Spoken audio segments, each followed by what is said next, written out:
नमस्कार दोस्तों, मैं हूं हरी सिंह राजपूत और आप हैं साइंस गैलेक्सी चैनल पर।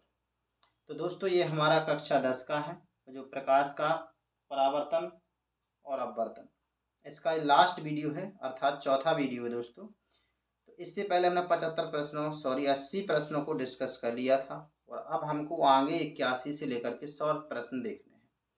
और अगर आप चैनल पर पहली बार विजिट कर रहे हैं तो इसको सब्सक्राइब कर लीजिए और अपने दोस्तों को शेयर कर दीजिए और वीडियो को लाइक ज़रूर कर दीजिए। चलिए, प्रश्न क्या है? प्रश्न क्रमांक 81 है। फोकस दूरी को किससे प्रदर्शित करते हैं? तो फोकस दूरी दोस्तों एफ होता है। क्या होता है? एफ होता है। और ध्रुव से पी के बीच की दूरी क्या होती है? आपकी फोकस दूरी होती है। तो स्मॉल एफ से प्रदर्शित करेंगे। व्यासीय बिंब की दूरी को डॉट डॉट किससे प्रदर्शित करते हैं? तो इसको करते हैं यू से। किससे करते हैं? यू से प्रदर्शित करते हैं। अगला है गोलीय लेंस की फोकस दूरी किससे दर्शाते हैं?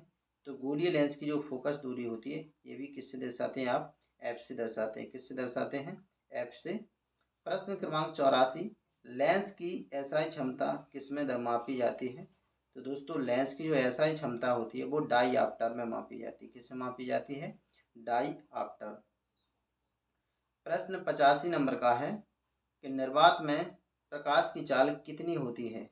तो प्रकाश की चाल जो होती है आपकी, वो होती है 3 × 10⁸ 3 × 10⁸ मीटर प्रति सेकंड। 3 × 10⁸ मीटर प्रति सेकंड। 86 है, गोलीय दर्पणों तथा लेंसों के लिए नई कार्तीय डॉट डॉट क्या अपनाई जाती है? तो इसके लिए अपनाई गई है चिन्ह परिपाटी। क्या अपनाई गई है? चिन्ह परिपाटी। प्रश्न क्रमांक 87 नंबर का है कि किसी गोलीय दर्पण की फोकस दूरी उसकी वक्रता त्रिज्या की डॉट डॉट कैसी होती है?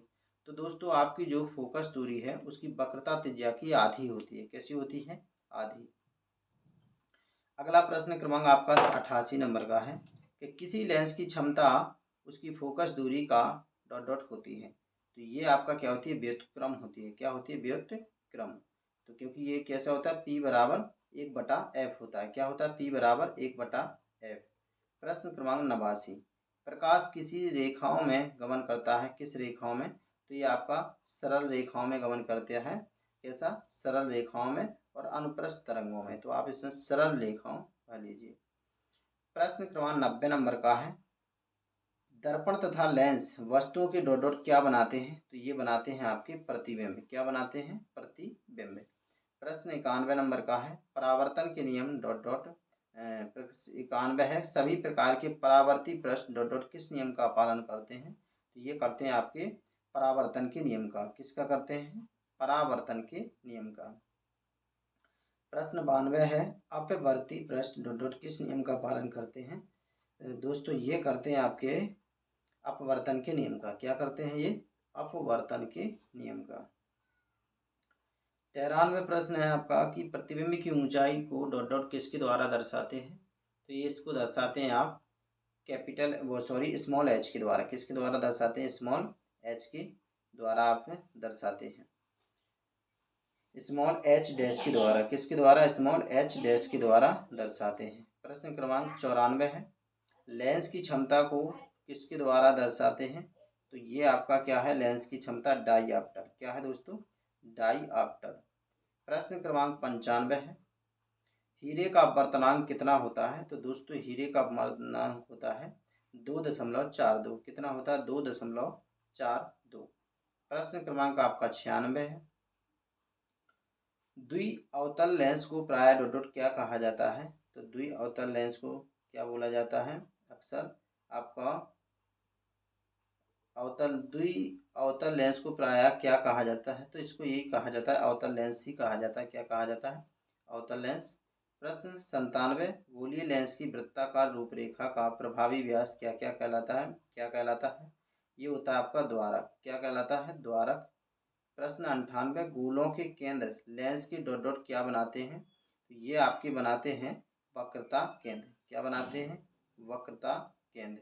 प्रश्न 99, लेंस का केंद्रीय बिंदु गोलीय दर्पण का डॉट डॉट क्या कहलाता है? तो ये कहलाता है प्रकाशिक केंद्र। क्या कहलाता है? प्रकाशिक केंद्र। प्रश्न 100 नंबर का है, किसी लेंस के दोनों वक्रता केंद्र से गुजरने वाली एक काल्पनिक सीधी रेखा लेंस की डॉट डॉट क्या कहलाती है, वो कहलाती है मुख्य अक्ष। क्या कहलाती है दोस्तों, मुख्य अक्ष। तो इस तरह से देखिए हमने 100 प्रश्न को डिस्कस कर लिया है दोस्तों। और आप अगर साइंस गैलेक्सी चैनल पर पहली बार विजिट कर रहे हैं तो दोस्तों को इसके बारे में भी बता दीजिए और शेयर कर दीजिए इसको। चलिए दोस्तों, हमने यहाँ पर 100 प्रश्नों को पूरा कर लिया है और मैं उम्मीद करता हूँ कि आपको ये प्रश्न अच्छे लगे होंगे। इस बात पर एक लाइक भी कर दीजिए। और हम आपको पूरे अध्याय हैं सभी सब्जेक्टों के आपके क्रमशः भी डालते जाते हैं। इस तरह से आप प्रैक्टिस करते जाइए और जिससे आपको परसेंटेज बनना आसान हो जाए। चलिए दोस्तों, धन्यवाद।